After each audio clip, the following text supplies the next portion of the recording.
আসসালামু আলাইকুম। মেজর মুজাফফর গ্রেপ্তার হয়েছেন। শহীদ প্রেসিডেন্ট জিয়াউর রহমান হত্যাকাণ্ডের একমাত্র সাক্ষী, একমাত্র অভিযুক্ত ব্যক্তি যিনি জীবিত আছেন, তিনি শেষ ব্যক্তি মুজাফফর। তাই গ্রেপ্তার করা হয়েছে। আমরা বিশ্বাস করি এটার সুষ্ঠু তদন্ত এবং বাংলাদেশের মানুষ যে ইতিহাস এতদিন ধরে জানেন না সেই ইতিহাস জানতে পারবে। তবে কিছু আশঙ্কাও আছে। প্রথম কথা হচ্ছে, মেজর মুজাফফর বনানী ডিওএইচএস এর ভেতরে তিনি এতদিন ধরে ছিলেন। গত 2 বছর অন্তত শেখ হাসিনা তো নাই।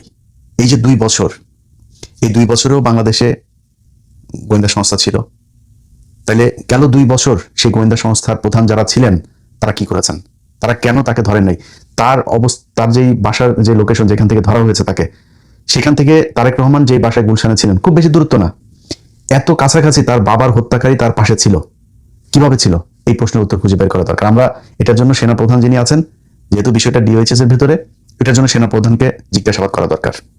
সেনাপ্রধান আজকে দাঁড়িয়ে রেখেছে কয়টা, এই জন্য বাংলাদেশের মানুষ সব ভুলে গিয়েছেন। এইভাবে ভুলে গেলে কপালে বিপদ আছে আবারও।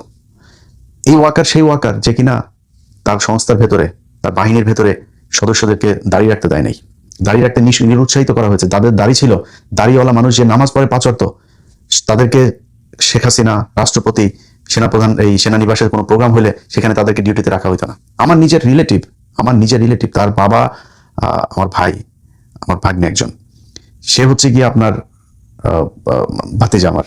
তো সে হচ্ছে গিয়ে আপনার এই 2000 সম্ভবত 18-19 এরকম কোন একটা ইয়েতে আপনার কুচকাওয়াজের দিন তার বাবা এসে, আমার সেই চাচাতো ভাই, সে এসে তার চোখের অপারেশন করানোর জন্য সারাদিন কোয়ার্টারের ভেতরে তাদের ওই বাসায়, তার ওই ইয়েতে বাড়িতে তালা দিয়ে রাখা হয়েছে। তালা দিয়ে রেখে একজন সদস্যকে বাইরে রাখা হয়েছে, যদি তার কিছু প্রয়োজন হয় সে এনে দিবে, নিয়ে দিবে, কিন্তু তাদেরকে ঘর থেকে বেরিয়ে দেবে না। একমাত্র অপরাধ আমার ওই ভাইয়ের মুখে দাঁড়িয়ে আছে, তিনি তাবলিক করেন, কপালে দাগ আছে, এই জন্য তাকে এইভাবে রাখা হয়েছে। এটাই ঘটেছে এই গেল 15 বছর পিলখানা, এই আপনার সেনানিবাসে। যাদের নাচ গান রাতের বেলা সেনাবাহিনীর এই কি বলে এটা ক্লাবগুলোতে আপনার মদ নারী নিয়ে তারপর করতো, তাদেরকে বিভিন্ন গুরুত্বপূর্ণ পদে রাখা হইতো। নামাজ রোজা করা, দাড়ি রাখা, এটাকে ভীষণ রকমের অপরাধ মনে করা হইতো। এটাই গেল 15 বছর এভাবে ঘটেছে। সো সেই ওয়াকারই তো এই ওয়াকার 24-এর পরেও আওয়ামী লীগের প্রতিটা মানুষকে পালিয়ে যেতে এই ওয়াকার সহায়তা করেছে। এই যে কয়দিন আগে শিরিন শারমিনকে দেখলেন নাটক হয়েছে, এই শিরিন শারমিন, এই ওয়াকার তাকে এতদিন ধরে শেল্টার দিয়ে সেনানিবাসে ছিল, তিনি খোঁজ নিয়ে দেখেন। সো সেই ওয়াকারকে জবাব দিতে হবে তিনি এইখানে এতদিন কিভাবে ছিলেন।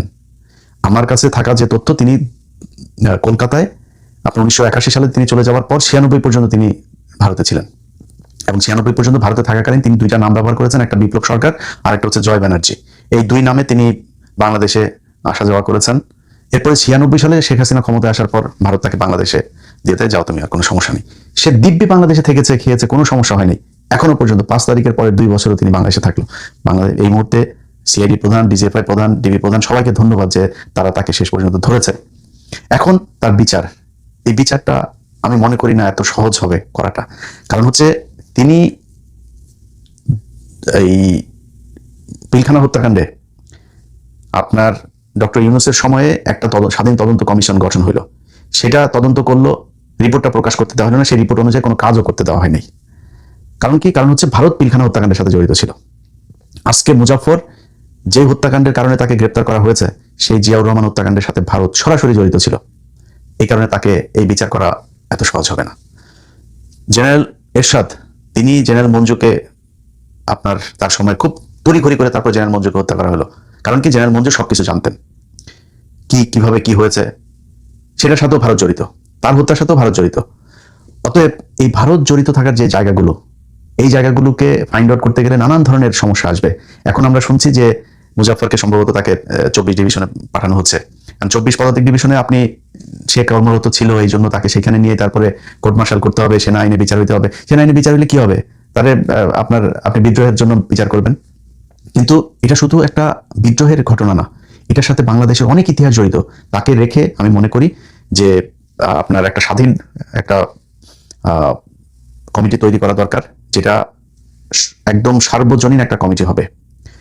এটা করে তারপরে তাকে দিয়ে ইতিহাসের কোন কোন জায়গায় কোন কোন ঘটনার সাথে সে জড়িত, ভারত কিভাবে কেন তাদেরকে দিয়ে জিয়াউর রহমানকে হত্যা করিয়েছিল, এরপরে কি করেছিল, মঞ্জুকে কিভাবে হত্যা করা হলো, কেন হত্যা করা হলো, এরশাদের সাথে এতদিন ভারতের কি কি ডিল ছিল, এরশাদকে দিয়ে কি কি করানো হয়েছে, এই পুরো ইতিহাস তাকে দিয়ে খুঁজে বের করা সম্ভব। যে কারণে এই ঘটনাটা শুধুমাত্র জিয়াউর রহমান হত্যাকাণ্ড কিংবা ওই সেনা বিদ্রোহ হয়েছিল ওই দিন 30শে মে, শুধু এটার মধ্যে সীমাবদ্ধ থাকলে হবে না। এটার জন্য আমি মনে করি তারেক রহমানকে আরো বেশি কি বলবো যে দায়িত্বশীল এবং সতর্কভাবে পদক্ষেপ নিতে হবে। আজকে সকালে দেখলাম যে তারেক রহমান আমার দেশ পত্রিকা একটা নিউজ করেছে, সেখানে তারা পররাষ্ট্র মন্ত্রণালয়ের একজন ঊর্ধ্বতন কর্মকর্তার উদ্ধৃতি দিয়ে বলেছেন যে তারেক রহমান ভারত সফরে যাচ্ছে না। আমার জন্য আজকের দিনের সবচাইতে সুন্দর, সবচেয়ে মানে খুশির খবর হচ্ছে এটা। তারেক রহমান যদি ভারতে না যায়, এটা বাংলাদেশের জন্য, তারেক রহমান না মানে বাংলাদেশের জন্য যেই যেই জায়গায় ভারতকে প্রয়োজন আছে তার অল্টারনেটিভ রাস্তা খুঁজে বের করা দরকার এবং ভারতের সাথে সর্বোচ্চ সংকীর্ণতা দেখানো দরকার। তারেক রহমান যাবে না, এটাও আমার কাছে খুবই মানে সুখবর, এই দেশের জন্য একটা ভালো খবর। তো তারেক রহমান ভারতের সাথে করছে, মুজাফফরকে ধরেছে, 111-এর কুশীলব অনেককে ধরেছে। তার কাছে অনুরোধ থাকবে বিডিআর এর পিলখানার হত্যাকাণ্ডকে কেন্দ্র করে যারা জড়িত ছিল তাদেরকে গ্রেপ্তার করা এবং যে নিরীহ বিডিআর সদস্যরা এখনো পর্যন্ত জেলখানায় আছে প্রায় 450 মানুষ, তাদেরকে বের করে দেয়া। তাদের একটা আপনার বেঞ্চ গঠন করার জন্য তাদের শুনানি করা যাচ্ছে না। অতএব সরকারের কাছে অনুরোধ থাকবে বেঞ্চটা দ্রুত গঠন করে তাদের শুনানির ব্যবস্থা করে তাদেরকে ছেড়ে দেয়া। অনেকের 10 বছর আগে তার সাজার মেয়াদ শেষ হয়েছে, সেই মানুষগুলো এখন পর্যন্ত জেলখানায় আছে, তাদের প্রতি একটু সদয় হন। আপনার এই মুজাফফরকে আটকের সাথে ওইটার সাথে সম্পৃক্ত, কারণ ওইটাও ভারত ঘটিয়েছে, এটাও ভারত। সো আপনি তাদের প্রতি সুবিচার করা উচিত। এই মানুষগুলো অপেক্ষায় ছিল যে হাসিনার যদি কোনোদিন পতন হয় তাহলে তারা মুক্তি পাবে। 2 বছর হয়ে গেছে, 2 বছরে 4টা ঈদ তারা সেখানে পালন করেছে। তাদের প্রতি কোনো সরকার বিরোধী দল কেউই সদয় হয় নাই, এটা নিয়ে কেউ কথা বলে নাই, এটা নিয়ে কেউ দাবিও তোলে নাই শক্তভাবে সরকারের কাছে। এখন পর্যন্ত সংসদেও কোনোদিন কেউ এটা নিয়ে কথা বলে নাই। অথচ উচিত ছিল 5 তারিখে তাদের সবাইকে বের করে দেয়া। যারা জেনুইন হত্যাকারী তাদেরকে খুঁজে বের করেন, এটা সবাই জানে, তাদের বিচার করেন। এটা একটা। আর যে ঘটনায় মুজাফফরকে আটক করা হয়েছে সেই ঘটনাতেও আমি মনে করি যে 2 দিন আগে কনক সরোয়ারের ফেসবুক পেজে দেখলাম যে তারেক রহমান মাদারীপুরে গিয়েছেন, সেখানে তার গাড়ি বহরের উপরে পাথর, ইট বা কিছু একটা গাড়িতে নিক্ষেপ করা হয়েছে। তো যেখানে পাথর বা কোনো কিছু ঢেলা দেওয়া সম্ভব হয় সেখানে তো গ্রেনেড মারাও সম্ভব। তাহলে সিকিউরিটিটা দেখভালের দায়িত্ব কার ছিল, কারা দেখেছে, কেন এই সিকিউরিটি লিকেজ কেন হইলো, কেন এটা ধরা যায় নাই, কেন এটা নিয়ন্ত্রণ করা যায় নাই, এই জিনিসগুলো আমার মনে হয় আরো বেশি শক্তিশালীভাবে, আরো বেশি সুন্দরভাবে করা উচিত। কারণ হলো আপনার তারেক রহমান যখন ইন্ডিয়ার সাথে আপনার চোখ তুলে তাকাইতে যাবে, নিজের অধিকারের কথা বলবে, মানে বাংলাদেশে শেখ মুজিবের কিন্তু শেখ হাসিনারা যেগুলো বলে, শেখ মুজিবের কিন্তু সেগুলোর বাইরে কিছু গুণ আছে যেগুলোরে শেখ হাসিনা খারাপ বলে। শেখ হাসিনা যেগুলোরে ভালো বলে সেগুলো হলো শেখ মুজিবের খারাপ গুণ। শেখ মুজিবের ভালো গুণ কি ছিল? শেখ মুজিব কোনোদিন পাকিস্তান ভাঙতে চায়নি। শেখ মুজিব শেষ পর্যন্ত চেয়েছিল এই পাকিস্তানের সাথে আবার সে ওআইসিতে গিয়ে যোগ দেওয়া, পাকিস্তান প্রধানমন্ত্রী ভুট্টোকে আপনার বাংলাদেশের সফরে আনা, এগুলো কিন্তু ইন্ডিয়া ভালো চোখে দেখে নাই। এই জন্যই শেখ মুজিবকে হত্যায় ইন্ডিয়া জড়িত ছিল এবং এটা ঠেকানো যায়নি। সো ভারত সবসময় তার বিরুদ্ধে যেই চোখ তুলে তাকাবে তাকে তারা হত্যার চেষ্টা করবে।